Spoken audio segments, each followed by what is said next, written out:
Құран ұлы періште Жәбірейіл оған Алланың сәлемі болсын арқылы, Хазіреті Мұхаммед оған Алланың салауаты мен сәлемі болсын пайғамбарымызға уахи етілген Алла тағаланың сөзі. Құран құлшылықтың қайнар көзі, ғылымдарды жинаушы, ұлы танымның, кәміл имандылықтың негізі. Құран шипа, пенделеріне жаратушының берген нығметі. Адам баласын дүние мен ақыретте бақытқа кенелту үшін түсірілген Алланың рахметі. Жалпы адам баласы үшін өмірінде жол нұсқаушы болып, қателіктен сақтайтыны ол Құран. Құран мұғжиза. Бүгін мен сіздермен ең маңызды Құранның 5 аятын бөліскім келеді. Бұл аяттар үміт береді, сабырға шақырады, әрі өмірімізге бағыт сілтейді. Біріншісі Аш-Шар сүресі, 6 аят. Күмәнсіз, қиындықпен бірге жеңілдік бар. Мағынасы, бұл аят өмірдегі қиындықтар мен сынақтардың уақытша екенін, және әрбір қиындықпен бірге жеңілдікпен жеңілу мүмкіндігінің болатынын білдіреді. Сабыр мен үміт сақтап қиындықтарды жеңуге шақырады. Бұл Алланың уәдесі. Ауыр күндер артта қалады. Сенің көтеріп жүрген сынағың бекер емес. Сабыр ет. Кейде адам дәл осы сөзге зәру болады.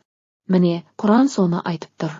Екіншісі Әл-Хужурат сүресі, 18 аят. Расында, Алла бәрін көруші.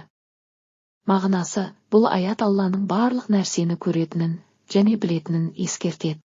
Ол адамның жүрегіндегі ойларынан бастап сыртқы әрекеттеріне дейін бәрін бақылап тұрады. Сондықтан әр ісімізде Алланың бақылауын естен шығармауымыз керек. Сен жылап жатқаныңда ешкім көрмесе де Алла көреді.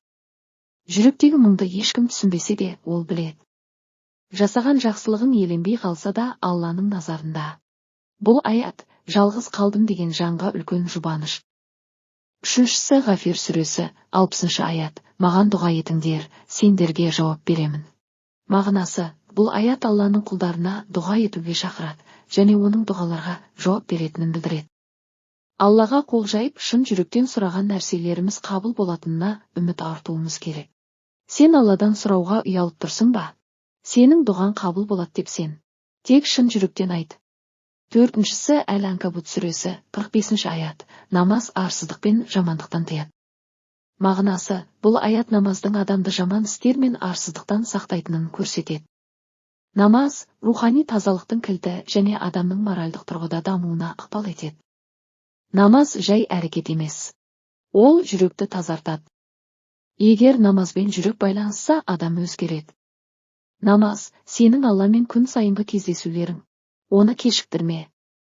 Бесіншісі Әл-Бақара сүресі, 286 аят.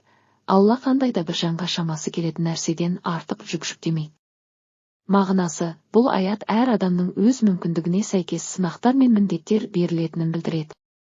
Алла ешкімге көтере алмайтын жүк артпайды, сондықтан қиындықтарда сабыр сақтап, үміт үзбеуіміз керек. Бұл аяттар Құранның терең мағыналы сөздері болып табылады, және өмірімізде бағыт-бағдар беретін ұстанымдар ұсынады. Біздің арнамызды 96%-дан көп адам тіркелместен қарайды екен. Арнамызға тіркеліп оқырмандар арасына қосылып алуды ұмытпаңыз.